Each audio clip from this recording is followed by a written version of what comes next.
Tahu nggak hitam itu artinya apa? Kalau Anda mengartikan mati benar, tapi kalau saya artikan perlawanan hitam itu. Berarti saya harus berani melawan diri saya untuk keluar dari zona nyaman.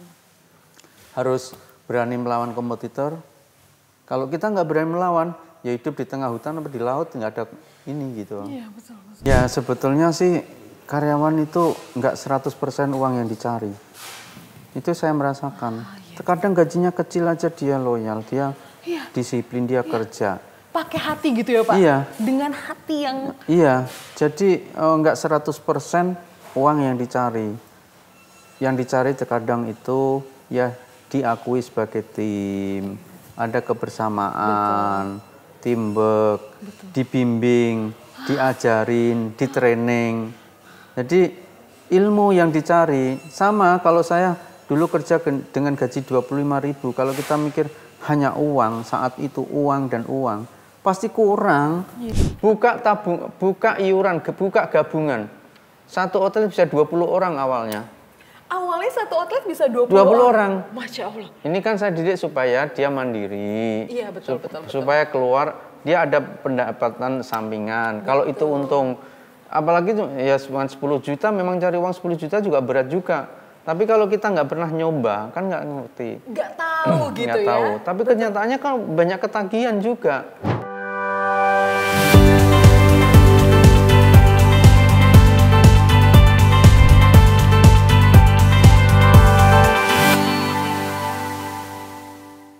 Assalamualaikum warahmatullahi wabarakatuh. Sahabat Tani, kita masih membicarakan mengenai bisnis. Dan apalagi sosok inspiratifnya masih di sebelah Feby nih. Yaitu Pak Nurul Atiq, owner dari Rocket Chicken. Halo Bapak kembali. Halo, ya. Masih penasaran nih Feby ya, kan pasti kalau ngomongin soal Bapak Nurul Atiq, pasti gak akan pernah jauh dan selalu dekat dengan Rocket Chicken. Dan sahabat Tani mungkin pengen tahu gimana sih dulu sejarahnya Rocket Chicken, karena yang Feby tahu sempat beralih nama yang namanya Royal Chicken, terus ke Real Chicken, akhirnya ke Rocket Chicken. Sebetulnya sih start mulai buka itu ya Rocket Chicken, cuman awalnya itu memang saya pakai Royal Chicken. Bendera ini sudah berdiri. Oh, oke. Sudah berdiri di Semarang dan Bandung, itu sudah kirim ke sana, tinggal pasang gini. Tapi ada masukan, ya sebetulnya kita ya nerima masukan, ya terkadang enggak gitu loh. Tergantung masukannya ya Pak, kalau masukannya sarannya membangun, diambil. Gitu, ya kan? Kayaknya bagus juga gitu. Dan namanya Royal itu kan hura-hura apa gimana ya? Terkesannya gitu ya? Kayaknya banyak negatifnya gitu loh. Iya sih, betul. Kalau dilihat artinya juga sih ya bagus juga, tapi kok ini kan ada konotasinya gitu ya? Main plusnya ini kok hampir imbang gitu ya. Oh iya. Mainnya plusnya kok hampir imbang. Akhirnya kan saya turun lagi, nggak jadi Royal. Neon box ganti lagi. Terus Real ini juga udah printing semua buat neon box. Ini yang kalau menu ini semua sih udah, apapun yang terjadi itu orang bilang nggak enak itu udah pasti ada yang kita jalan. Nggak berangkat perlu, gitu ya? Kita pokoknya, saya dulu hanya keluar dari perusahaan sebelumnya, itu saya perlu waktu mendirikan Rocket ini 1 bulan. 1 bulan? Harus buka tanggal 20 Februari 2010 waktu itu. Iya. Meleset sehari. Jadi 21 Februari. 21 Februari. 2010. Nah, Royal ganti, terus ganti Real. Real itu juga ada yang masuk kakak saya, ya udahlah kakak saya ngasih masukan Real itu uang valuta Arab bisa, artinya juga tak lihat udah ada semua. Cuman kakak saya bilang, kamu bikin perusahaan kok diinjek-injek orang, bagaimana bisa melambung, bagaimana bisa tinggi gitu loh. Apa sih ya artinya? Mbak saya bilang, itu loh Dek, diartikan rel kereta. Makanya lo itu kan bisa bawa orang banyak, iya bermanfaat gitu. Betul, kereta nggak ada relnya sih. juga nggak bisa, tapi kan di bawah. Aduh ini Iya gimana? juga. Tinggal 15 hari harus buka. Masya Allah. Terus pusing karena waktu itu saya di backup teman-teman yang ikut saya di level manajemen sekarang ini. ini pusing, ini 7 orang sudah mengundurkan diri dari perusahaan itu ikut saya, padahal brand belum ada, ini belum ada. Yang gila lagi, yang namanya Pak Umar itu,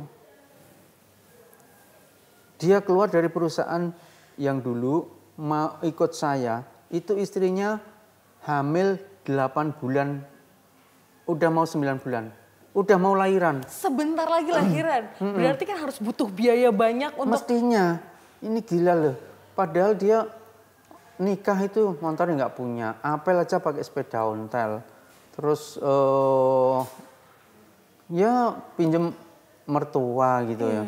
Ini kok berani ambil keputusan ya, alhamdulillah sekarang kayaknya ya rumahnya ya besar banget. Masya Allah. Punya rumah 2, yang kemarin bangun 400 meter katanya mau buat roket, mewah banget desainnya, saya bilang gitu kan. Ya rel. Ya udahlah, bingung kayak gimana. Saya dapat nama ini ya dari kamar mandi. Terinspirasinya justru dari kamar mandi. Stres banget, bingung banget karena deadline harus 10 hari lagi harus buka gitu ya. Kalau zaman dulu orang-orang tua mau ampuh nyari wangsit itu kan berendam di sungai. Betul. Berendam di sungai sampai pagi gitu. Sampai pagi gitu ya. Gitu. Ini nggak ada, kalau rumah kan dekat sungai. Iya. Kalau saya berendam di sini kelihatan ngapain Nurul itu. Bisa dilemparin orang nanti. Dikira itu bener. Terus ini tak guyur shower ini, guyur terus. Waduh gimana ini, apa ya kok R terus ini. Terus kok roket ya? Kok unik ya?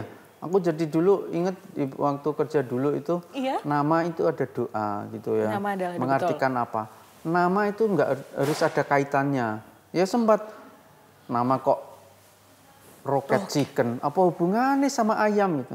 Itu sempat ada yang ngomong. Betul, terus saya bilang gini, tak kasih tahu ya. Merek rokok itu Jarum, apa hubungannya? Oh iya juga sih. Gudang kok garam itu. Rokok itu kaitannya apa gitu. Iya benar. Terus ada kayak ya Esteller 77, nggak semuanya juga jual Esteller tok, tapi nasi goreng ini cuma apa gitu loh. Ini kan betul, hanya nama. Betul. Saya dapat roket chicken kok unik ya, ini lucu ya, meroket wes kan gitu. Bener juga ya. Iya. Akhirnya wah ini bagus nih. Iya. Langsung saya lompat dari bathtub, ini ganti baju, telepon teman saya di Surabaya. Iya. Pak Fatoni mau tanya, kalau saya bikin restoran sendiri, namanya Roket Chicken bagus nggak? Saya benar Pak, Roket Chicken, kok unik ya, kok lucu ya gitu. Gimana Pak, bagus Pak, bagus gitu. Aku direstuin ya, iya enggak apa-apa. Itu teman saya yang punya restoran yang selalu mensupport saya untuk mandiri juga salah satunya. Karena dulu sama-sama dari CFC. Iya, okay. Pak Nurul tuh kurang apa gitu, kurang modal dan kurang ajar, nggak berani bawa sendiri. Makanya dapat dong. Waktu beliau bikin restoran itu kan tak ajak nyari bumbu, Pak Nurul cari bumbu itu di mana sih rempah-rempah?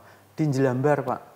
Di Jelambar, nah saya meeting dari Jakarta, naik di Gambir kereta sama teman-teman banyak, saya berdua itu lompat dari kereta. Begitu kereta jalan deg-deg kita lompat jegrek. Kalau enggak pada ikut semua. Pokoknya cari Jelambar gitu ya. Nyari rempah-rempah itu. Naik bajai, naik ojek, akhirnya ketemu juga.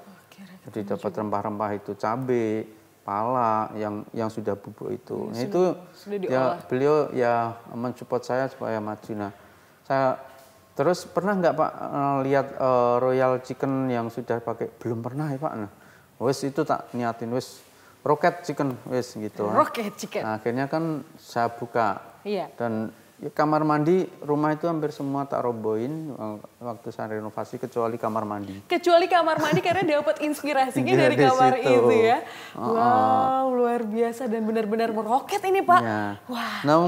Nama roket aja, logo aja dipermasalahkan kemarin dengan temen ya. Iya. Pak Nurul itu bikin logo kok ada hitam itu artinya mati loh. Nah, kalau mundur ngikutin lagi nggak ikut lagi, masalah lagi kan. Iya, aku akhirnya rada emosi. Yang punya tuh saya, bukan Anda gitu. Makasih udah kasih saran ibaratnya sarannya gitu. Tahu nggak hitam itu artinya apa? Kalau Anda mengartikan mati benar, tapi kalau saya artikan perlawanan hitam itu. Berarti saya harus berani melawan diri saya untuk keluar dari zona nyaman. Harus berani melawan kompetitor. Kalau kita nggak berani melawan, ya hidup di tengah hutan atau di laut nggak ada ini gitu. Iya, betul. Aku minta doanya aja, gitu, bilang gitu. Tapi menarik nih, waktu pas merintis Rocket Chicken ada banyak yang loyal gitu ya, maksudnya banyak yang ikut dengan segala resiko yang ada. Ya. Mengapa bisa seperti itu gitu? Karena kan jarang banget misalnya seorang figur atasan atau pemimpin yang luar biasa, yang hebat menurut saya bisa membawa ibaratnya pertaruhan hidupnya ada di Bapak gitu kan. Iya. Itu gimana Pak ceritanya? Sebetulnya saya itu waktu 7 orang keluar itu, saya sudah bilang gini, kamu jangan ikut-ikutan saya. Iya. Kamu tetap di perusahaan itu, biar nanti ada perubahan. Nah, kalau saya keluar kan perubahannya kan nanti ke kamu, kesejahteraan kamu. Enggak Pak, saya tetap ikut keluar, ikut Bapak. Ikut kemana? Saya aja belum punya usaha. Nggak tahu Bapak mau kemana, saya ikut. Kalau nggak boleh ya tetap saya tak keluar, emang kerjaan di sini aja. Ada yang bilang gitu. Ada yang bilang gitu? Nah, karena 7 ini kan sudah tahu sifat saya, karakter saya. Betul. Kalau marah itu saya seperti apa. Iya. Ya, membentuk tim itu seperti apa, memberikan kasih sayang ke tim itu dia tahu gitu. Jadi wes ya udahlah kalau mau bismillah. Itu saya ya belum 100% keluar dari perusahaan itu. Belum Statusnya. 100%. Jadi saya cuti 1 bulan karena kerja 9 tahun saya dapat cuti 1 bulan. Akhirnya diambil cutinya 1 bulan itu dimanfaatkan untuk melihat peluang bisnis ini ya Pak ya? Buka, iya. Buka ini. Nah, bukanya di Semarang dulu. Banyak kan orang Jogja kok bukanya di Semarang. Iya, betul. Ya kan kita harus melihat peluang dulu. Kalau saya buka di Jogja dulu dihabisin. Iya. Kompetitor, karena yang kompetitor yang di Jogja kan udah lama-lama senior. Iya. Karena ya itu pun kita Rocket di Jogja tumbang 3 kali pernah. Pernah 3 kali? 3 kali. Di Jalan Parangtritis, dekat Hotel Matahari, buka tutup. Terus Jalan Magelang, buka tutup. Terus di mana itu Monjali juga tutup. Ya. Kenapa ya? Kalau Feby udah ngerasain rasanya Rocket Chicken kan enak banget ya. Secara rasa, kualitas ayamnya, rasa segala menu lengkap dengan harga yang begitu terjangkau. Tapi kenapa bisa tumbang ya Pak? Karena kan orang belum tahu brandnya. Oke, betul. Belum yakin, belum percaya diri ini enak apa enggak. Enggak ada yang beli. Akhirnya yang kayak contoh di Jalan Magelang saya pindah di Poromartani. Alhamdulillah saya pindah. Ini di sana ya masih ada terus. Oh, masih ada. Terus saya buka di dekat rumah ini supaya apa? Saya bisa memantau langsung dekat. Melihat pergerakannya gitu ya. Pak, Suatu waktu saya bisa datang ke sana. Iya benar. Ini saya harus memperkenalkan Rocket ya. Padahal di Kalimantan sudah kayak gitu. Gaungnya sudah luar biasa antusiasme para pembeli. Di Semarang, di Jawa Timur, di Pekalongan. Ini aja udah kayak gitu kok. Masa di Jogja kok ini? Saya amatin. Iya. Ternyata masalah harga juga pengaruh. Jadi sama kompetitor itu selisih 500 saja pindah. Nih di Jogja ini kan kompetitornya sangat ketat banget. Ketat banget ya. Akhirnya kan saya buka di Bantulan situ. Saya bikin lomba voli se-Jateng, se-DIY. Se-DIY bikin lomba voli plastik. Ada di belakang sana. Ada di belakang sana. Jadi pemenangnya tak kasih voucher. Ini makan apa ya? Makan di Rocket boleh dibawa pulang apa enggak? Enggak boleh, harus makan duduk gitu. Harus makan dan duduk di sana. Karena itu direct customer. Kalau itu restoran, coba Mbak Feby. Iya. Datang ke restoran ya. Iya, betul. Ini kok sepi ya? Ini enak apa enggak? Oh, iya. Ragu-ragu enggak? Iya. Wah ini rame banget, pasti enak, bener enggak? Betul. Menu fresh, bener enggak? Betul. Nah itu, memperkenalkan seperti itu. Pak Lurah gue tak telepon. Pak Lurah, pernah makan di Rocket enggak? Sudah Mas, di mana? Di rumah. Saya tanya Pak Lurah pernah makan di Roket apa enggak? Kalau itu makan di rumah Pak. Kan makan ayamnya beda Pak. Beda ya? Harus Bapak duduk makan di outletnya gitu loh. Iya, kalau mau nganggap saya warga Bapak. Iya Mas. Dipaksa, kalau nggak dipaksa gimana? Pas rada unik dan nyelkit dan sakit itu ada. Gimana Pak? Karena anak kecil. Iya. Makan itu. Makan, peluk, saya ngepel, saya duduk situ, di Bantulan situ. Iya. Telepon temennya, aku makan di sini loh di Bantulan di brand itulah ya. Apa sebutin nggak? Nggak usah ya. Nggak usah, tahu, paham banget. Karena dulu memang outletnya di situ gitu loh. Aduh, piye ya ini. Ini kayaknya sih udah bisa membaca kok. Masa nggak ngerti Roket, nggak bisa membaca atau gimana? Wes, tak samperin kan. Disamperin sama Bapak? Sama ibunya ya. Iya. Sama bapaknya juga ini. Adik, sudah sekolah? Sudah bisa membaca. Karena perjuangan yang luar biasa ketika udah bikin seenak itu dan senikmat itu, udah kepercayaannya sudah penuh dari pelanggan, malah pelanggan salah nyebut nama kan rasanya ya. Iya. Aduh, betul. Sudah bisa membaca, sudah. Dek, kalau ini bisa menyebutkan, bisa baca ini tak kasih 1 ayam dada. Mati lah. Akhirnya sudah kehabisan pikiran aku sini stres. Apa mau 2 gitu. Tapi harus bener ya Dek ya gitu ya. Ini untuk memperkenalkan ini kan. Terus ini Dek bacanya Dek apa Dek? Jadi malu kan tinggal malu kan. Ayo bisa baca enggak gitu. Roket chicken. Nah, Adik dapat ayam. Langsung 2 dapat ayam. Jadi orang tuanya senyum-senyum saja. Ya Mas, biasanya makannya ke situ. Ya, dulu kan di sini. Ya saya sih memahami Bu, ini bercanda aja kok aku. Padahal ya sudah sering ke sini kok tahunya itu aja gitu loh. Ini untuk merubah ya brand itu kan. Makanya terkadang kalau orang mau makan di fried chicken taraf internasional, kalau saya lihat kan ini antara gengsi dan memang punya cari kenyamanan. Kalau mungkin kita adu hanya sama-sama makan, sering kok kita oplos banyak yang milih Roket juga. Cuman kan kalau makan sama-sama di outlet, ya makan gengsi ya ke sana, makan kenyang ya ke sana. Kalau makan Roket kan nggak makan gengsi, makan kenyang. Makan kenyang ya. Murah. Tapi nikmat dengan harga yang luar biasa terjangkau gitu. Semua ada kekurangan dan kelebihannya. Tapi saya pernah kok di Lumajang sana. Karena sana kan di kota itu ada 8. Malam minggu brand itu ya udah taraf internasional. Tempatnya bagus, kelihatan. Ya pandemi ini ya, sama-sama diadu pandemi. 2020. Malam minggu gak ada yang makan sama sekali. Terus saya datang ke Roket, ini saya cek semua, penuh semua. Ya ampun, alhamdulillah Roket bisa kayak gini gitu ya. Tadi kok bisa sepi kayak gitu. Ini kan orang mungkin sudah nggak mikir masalah gengsi. Atau mungkin ya sementara pendapatan turun juga bisa. Tapi mungkin ya kadang-kadang ke brand yang satu lagi gitu ya. Gitu kan. Ya seneng banget sih melihat kayak gitu. Masya Allah ya, di mana industri semuanya terhempas hingga banyak yang tumbang, justru Roket Chicken ini makin meroket ya Pak. Alhamdulillah. Masya jadi Allah. Tahun ini itu kan saya target buka untuk franchise 150. Kalau tercapai tahu nggak bonusnya? Berapa? Semangat deh kalau ngomongin soal bonus. Alhamdulillah. Kalau tercapai bonusnya itu 1 miliar. Masya Allah. Itu dibagi-bagi ke? Ya dibagi-bagi tim. Masya Allah. Tim manajemen terkadang sampai bawah. Makanya kalau enak ya dari manajemen saya yang di outlet, makanya jadi di manajemen.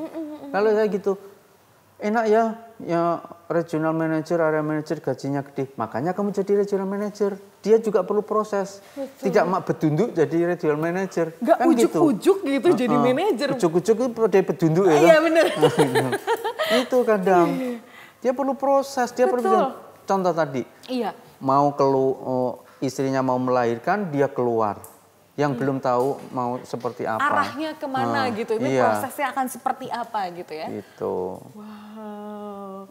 Jadi kayaknya tercapai. Kemarin dihitung itu sudah mau tercapai tinggal berapa.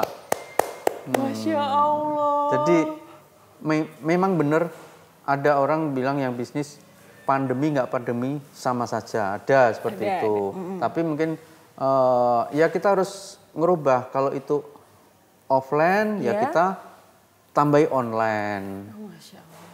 Gitu. Jadi berpikir kreatif, jadi wajib bagi pengusaha atau calon pengusaha tuh berpikir kreatif ya Pak. Iya.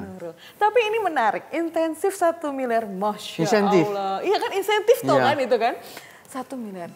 Bapak mengapa begitu begitu sangat memperhatikan karyawannya? Jadi kan Bapak bilang di salah satu bukunya, sahabatannya nanti bisa cari buku rahasia suksesnya Bapak, itu bilang ada sumber daya manusianya, karyawannya. Karyawan itu ibarat bukan bawahan, tapi benar mitra, saudara, dan adik. Mengapa Bapak melakukan seperti itu Pak? Ya memang kan karyawan yang aset sangat berharga, sangat berarti. Aset yang tidak bergerak, aset bergerak ini kan juga ada kan. Betul. Ini kalau punya aset yang tidak bergerak, ini kan aset karyawan ini yang bergerak, yang mencari uang. Ini kan ya kalau nggak ada karyawan apa bisa? Jadi ada pengusaha karena ada karyawan. Iya. Ada karyawan karena ada pengusaha. Betul. Kalau ini pengusaha tapi nggak punya karyawan namanya pekerja. Iya. Kalau usaha jalan, karyawan jalan semua, usaha jalan dan pengusaha bisa jalan-jalan. Wow, Ya nggak? ya banget, setuju. Kita sahabat ini nanti jalan-jalan lagi, nanti kita lanjutkin ngobrol jalan-jalan barengan sama Pak Nurul Atik. Menggunakan tepung dan bumbu pilihan, proses yang higienis dan halal, sehat dan berkualitas, dengan cita rasa yang khas, istimewa untuk Roket Mania.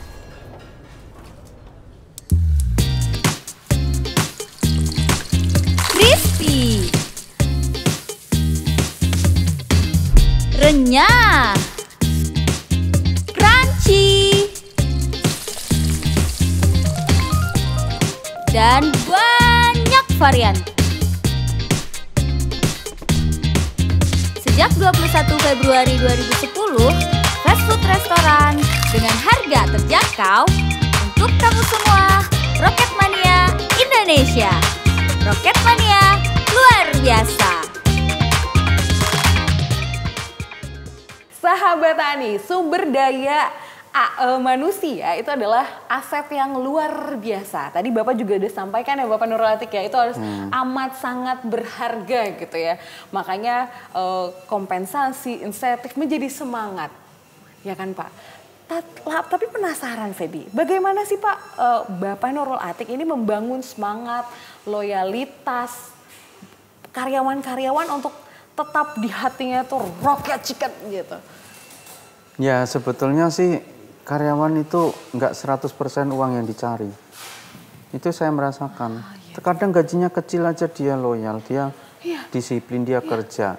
Pakai hati gitu ya Pak? Iya. Dengan hati yang... Iya, jadi nggak 100% uang yang dicari.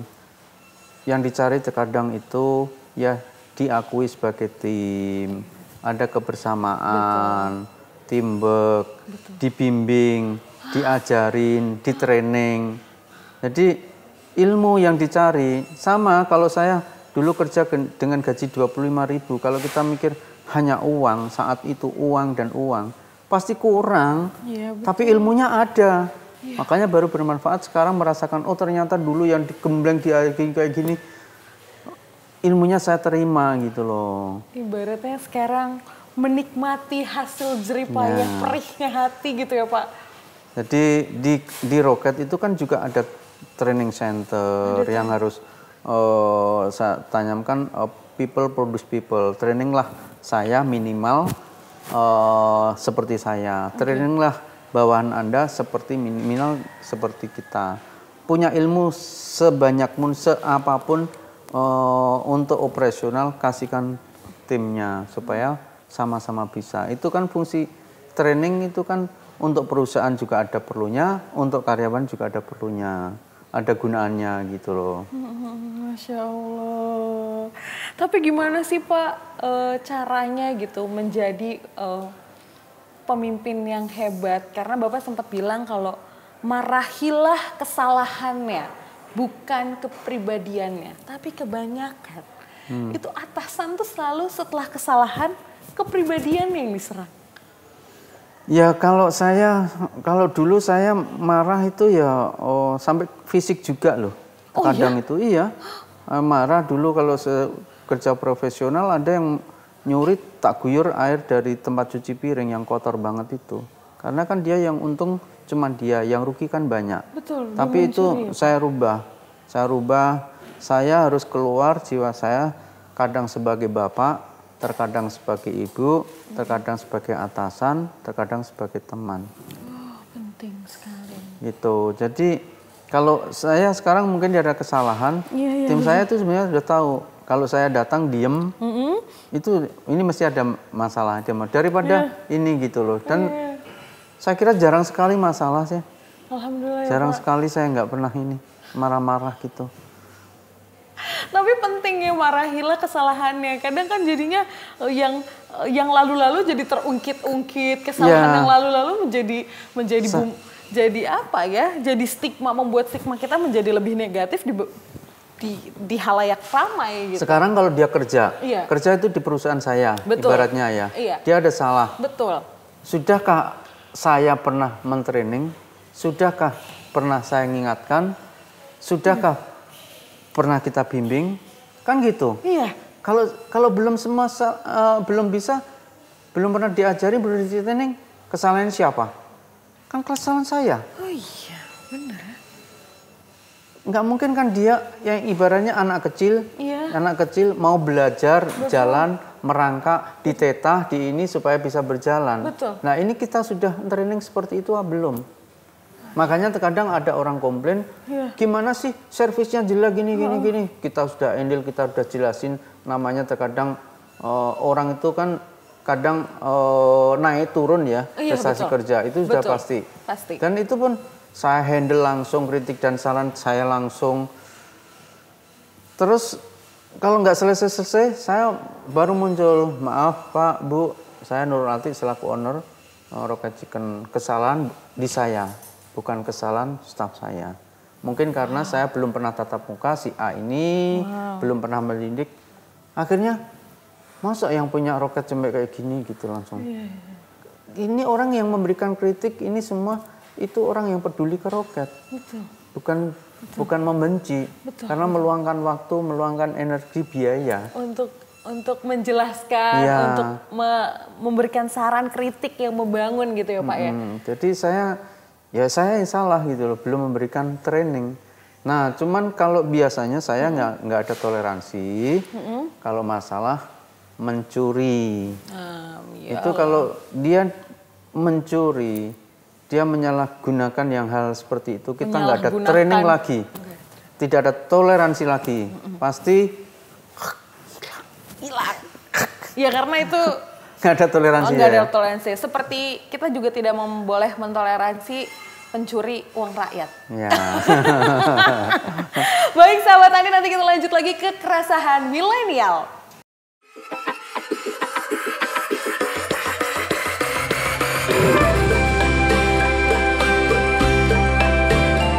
Terbuat dari bahan pilihan khas Nusantara.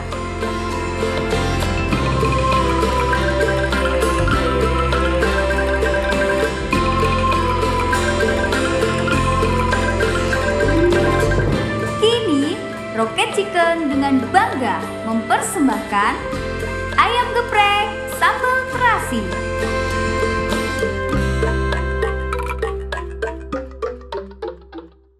Investasi, berbicara investasi adalah hal yang begitu seksi dibicarakan oleh generasi muda. Mengapa? Karena generasi muda sekarang tuh paham banget teknologi dan paham banget untuk menyimpan uangnya demi masa depan yang lebih cerah. Salah satunya investasi itu banyak, salah satunya franchise, ya kan? Ini gimana sih caranya untuk membuka franchise Rocket Chicken dan bermitra dengan Rocket Chicken? Sebetulnya mudah banget ya. Mudah? Langsung mudah banget. ganti posisi. Punya uang banyak mudah banget. Oh iya. Uangnya cukupan pas-pasan mudah banget juga. Kalau itu untuk karyawan Roket, ya kan? Gitu. Kenapa? Kenapa? Jadi di Roket itu kita satu orang banyak yang bilang, franchise fee-nya Roket murah 5 tahun cuman sekian gitu kan. Total investasinya sekian gitu. Nah, saya kan memang ngejar di volume. Betul. Bukan ya kita ngejar di volume, kita ngejar di quality. Betul. Tidak quantity. Quality-nya bagus ya baru ke quantity jumlah yang kita kejar gitu. Betul. Tapi kan utamanya kan quality dulu. Iya. Jadi mudah sekali bahwa yang penting ada dananya, ada lokasinya. Karena Roket ini saya dirikan tidak untuk pribadi diri saya ya. Awalnya saya dirikan yang seperti itu. Tidak untuk suku, ras, golongan, agama. Siapa? Roket Chicken ini milik kita semua. Kalau orang mungkin perusahaan ini go public milik orang banyak. Itu tapi kan pakai aturan macam-macam. Kalau Roket itu kan ya ini milik orang banyak. Siapa yang mau investasi, siapa yang mau buka, ya ini gampang mudah sekali kok. Ada dananya, ada teman-temannya masuk kriteria kita buka. Oke. Bahkan staf saya di Roket itu banyak yang punya outlet. Iya. Hah? Serius, Pak? Serius, banyak. Kenapa? Kamu kerja di Roket, bikin tahu rugi laba, tahu untungnya seperti apa, ruginya seperti apa. Kenapa nggak buka gitu loh, Pak? Dananya saya kan nggak ada, dananya saya punya uang cuma sekian. Buka tabung, buka iuran, buka gabungan. Satu outlet bisa 20 orang awalnya. Awalnya satu outlet bisa 20 orang. Masya Allah. Ini kan saya didik supaya dia mandiri. Iya, betul. Supaya keluar, dia ada pendapatan sampingan. Kalau itu untung, apalagi ya 10 juta, memang cari uang 10 juta juga berat juga. Tapi kalau kita nggak pernah nyoba, kan nggak ngerti. Nggak tahu gitu nggak ya. tahu. Tapi kenyataannya kan banyak ketagihan juga. Wah. Ayo ini ada tempat bagus, moro. Tahu nggak moro? Nggak tahu.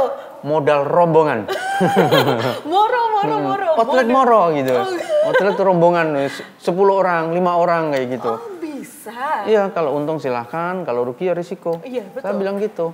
Karena saya punya pikiran bahwa nanti kalau seandainya kerja di Roket, begitu pensiun, ada mungkin jasa. Setelah itu bingung mau ngapain, nggak ada penghasilan. Tapi kalau ini bisnis ini masih berjalan terus, dia kan pensiun, masih ada penghasilan, masih ada usaha. Masih ada pasif income gitu, iya, uang itu ngalir terus ada. gitu ya. Amin, harapan saya sih itu. Amin juga nih. Tapi berapa sih Pak, kasih tahu dong nih, kan bukan karyawan nih kan. Apanya? Terus mau bermitra gitu, mau franchise gitu. Kayaknya kita harus nyiapin dana berapa gitu ya? Dananya itu relatif ya, nggak bisa buat patokan. Tapi di luar tempat kurang lebih 260 juta. Itu sudah include, sudah buka, sudah berjualan. Meliputi meja kursi, peralatan dapur, renovasi tempat, bahan baku awal, material promo, karyawan. Training selamanya, selama ada kerjasama. Tidak ada sesaat, tidak ada batasnya. Selamanya, totalitas manajemen yang ngurusin. Masya Allah. Kalau mau franchise, yang benar ya seperti itu. Jangan franchise, terus di training cuma 1 bulan, 2 bulan, habis itu ditinggal.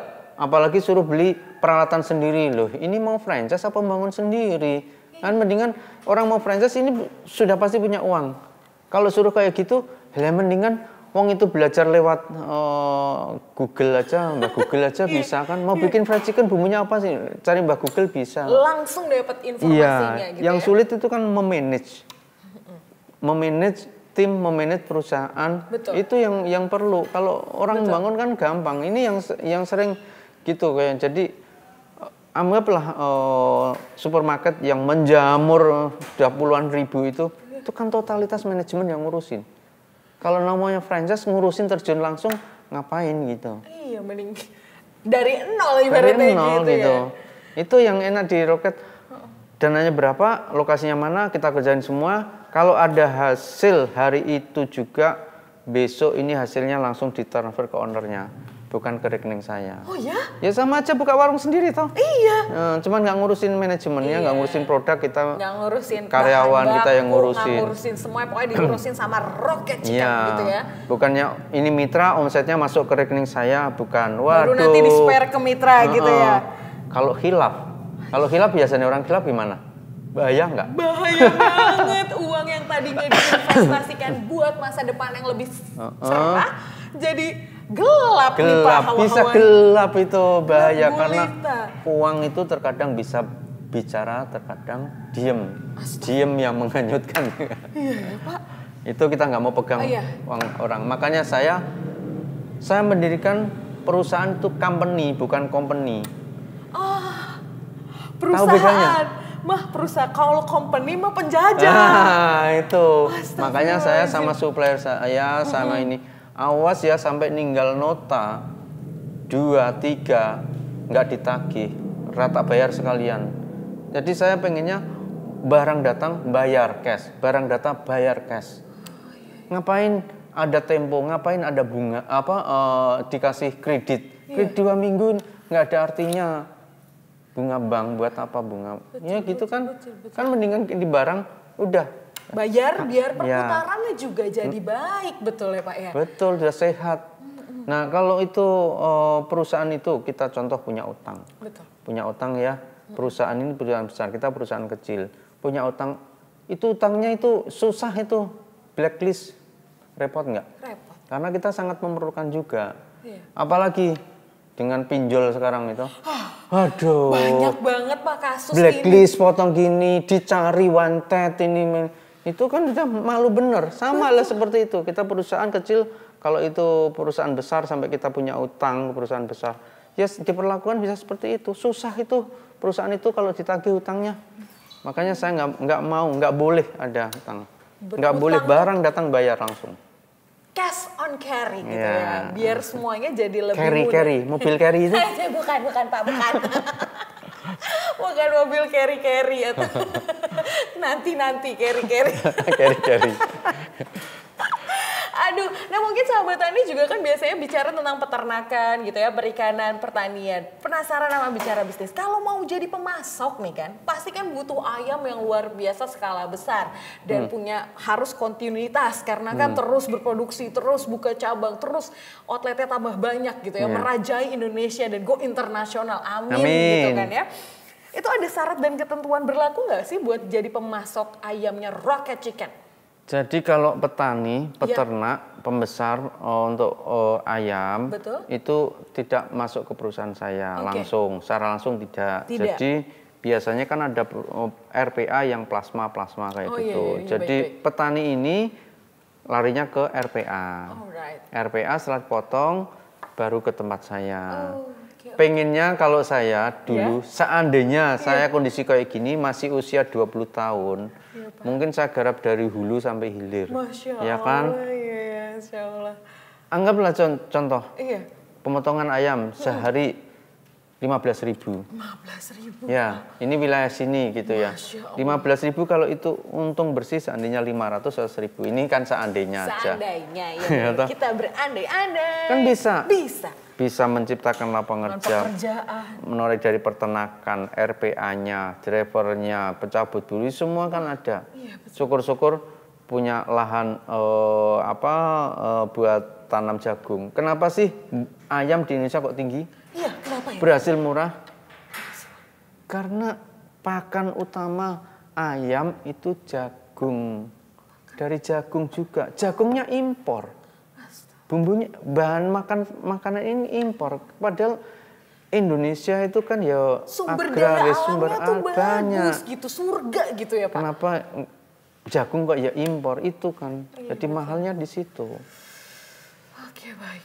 Jadi kita seluruh Indonesia itu kita hanya pakai 3 supplier. 3 supplier. Ya. Jadi kita kalaupun peternak lebih baik ke RPA-nya gitu RPA-nya. ya Pak ya. Biar nanti diserahkan langsung ke Rocket Chicken gitu. Masya Allah. Saya sudah berapa kali ya ada yang nawarin, ayo Pak bikin RPA. Investasi berapa kira-kira? Sama tanah sama jadi sekitar 30 miliar. Itu 5 tahun balik modal loh Pak. Terus supplier saya sekarang ini terus gimana gitu. Nasibnya bagaimana? Iya, kalau ini saya bikin, saya udah tua, kalau saya bikin kayak itu ngurusin kerjaan terus. Baik sudahlah, ini rezeki saya memang seperti ini. Bukannya kita nerima, tapi kita evaluasi. Saya ini udah tua gitu loh. Kalau itu supplier kita klub, mungkin hubungan selama ini yang dari kecil Roket membesarkan Roket ya. Mungkin juga doanya kurang baik. Wah, dulu waktu kecil kita berjuang support ngirim-ngirim gitu ya. Sekarang udah punya ya udah besar, mungkin udah punya uang terus ditinggal, itu kan mungkin doanya kan juga dalam hati kan juga tetap ada gitu. Betul. Gitu Mbak Feby. Iya Bapak, Masya Allah, pelajaran hidup yang luar biasa ya dari sosok Pak Nurul Atik. Pak, ini pertanyaan lagi nih Feby. Banyak orang yang memiliki jiwa entrepreneur atau wirausaha. Tapi kan satu sisi dia sedang bekerja. Itu apa sih Pak yang harus dipersiapkan ketika kita mau resign, mau mulai usaha baru yang kita sudah angan-angankan lama gitu. Apa saja mentalnya seperti apa dan apa saja yang harus kita persiapkan? Satu, betul mental. Kita harus siap apa belum. Saya dulu jualan pisang goreng. Tahu Sumedang, terus tutup. Itu mungkin orang dia bangkrut tutup ini. Betul. Tapi menurut saya berhasil di mana, di mental. Saat posisi saya sebagai area manager dengan jualan seperti itu, ada teman gendong anak, itu saya nggak malu. Berarti saya berhasil. Pikir positifnya aja, berhasil di situ. Nah, kalau kita menerjunin suatu usaha, ya mesti paling nggak punya dasar dan punya tahu. Visi misi harus tahu yang harus dikerjakan. Jelas gitu ya Pak ya. Kalau masalah SOP itu nanti dulu aja sambil berjalan. Yang penting jalan dulu, punya kemampuan di mana. Sama. Kalau saya mungkin nggak punya kemampuan di restoran bikin fried chicken, ya mungkin saya juga tumbang juga. Oh iya betul. Gitu. Jadi untuk teman-teman yang mulai usaha, silahkan mimpi. Impian adalah doa dan mimpi itu gratis. Gitu. Iya benar. Saya selalu punya impian. Bagaimana sih? Dan alhamdulillah banyak yang tercapai. Amin. Tapi tetap berjuang. Ikhtiar berjuang gitu ya Pak. Iya, kerja keras, kerja cerdas. Itu. Iya Bapak. Masya Allah, ini terakhir nih Pak, Masya Allah ya, panjang terakhir sekali. Terus ini kapan nih selesainya sih? Ya ampun, kok terakhir terus. Abisnya seneng banget, kapan lagi kan ya sahabat tadi ketemu sama Pak Nurul Atik. Lu aku ya juga mudah dicari kok. Oh iya mudah sih. ditemuin kok ya. Masa kapan lagi? Iya, benar. Apalagi, ya. Iya, Bapak, terakhir. Awas nanti. Terakhir, catat. Bapak, kalau misalnya gitu ya, banyak karyawan Bapak termotivasi atas jejak karirnya Bapak gitu, yang luar biasa Masya Allah dari kita sudah mendengar gitu ya, seperti apa perjuangan Bapak gitu. Tapi ada yang mengikuti akhirnya resign terus bikin lagi misalnya perusahaan sama atau beda gitu. Bapak, tanggapan Bapak dan perasaan Bapak seperti apa? Saya seneng banget. Saya seneng. Berarti saya bisa mendidik, dia bisa mandiri, saya seneng banget. Iya. Bukan saya takut, bukan ini. Saya malah seneng, justru ada ya posisi area manager, keluar 2 orang. Iya. Saya puas karena dia keluar dia masih punya Rocket Chicken karena dia franchise. Tadinya cuma gabungan karena usianya karena ninggalin keluarga, karena tuntutan keluarga. Kan nggak mungkin namanya kerja itu rotasi, demosi, ya toh? Iya betul. Itu kan sudah biasa. Betul. Dikeluarin. Tapi saya paling nggak suka, paling benci saya ngeluarin orang. Demi Allah, saya paling benci ngeluarin orang. Berarti kalau dikeluarin itu ada yang nggak beres. Berarti fatal banget kayak tadi Bapak cerita bahwa ada pencurian dan segala macam gitu ya Pak. Kalau itu ada staf saya yang ngeluarin, saya tahu, saya panggil. Kenapa dikeluarin? Iya.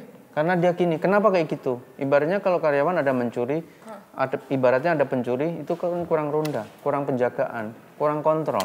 Iya. Dievaluasi gitu ya? Iya. Tidak serta-merta dia 100% yang salah. Betul. Jadi harus tetap semangat, kerja keras, kerja cerdas, bahwa kita meyakinkan anak-anak untuk ke depan lebih baik. Amin. Baik Pak Nurul Atik, terima kasih banyak. Suatu kehormatan Feby untuk podcast bareng sama Bapak. Matur suwun sangat, ilmu yang luar biasa, Masya Allah, Alhamdulillah. Dan buat sahabat Tani, ya kan, kita Indonesia patut berbangga karena ini merupakan karya anak bangsa, produk hasil anak bangsa Rocket Chicken. Kita doain juga mudah-mudahan pasar nasional, go internasional, bisa terwujud. Dan buat sahabat Tani, mari kita bangga terhadap produk lokal Indonesia, menggunakannya dan menghasilkan produk karya Indonesia. Feby pamit, wassalamualaikum warahmatullahi wabarakatuh. Waalaikumsalam. Bye-bye.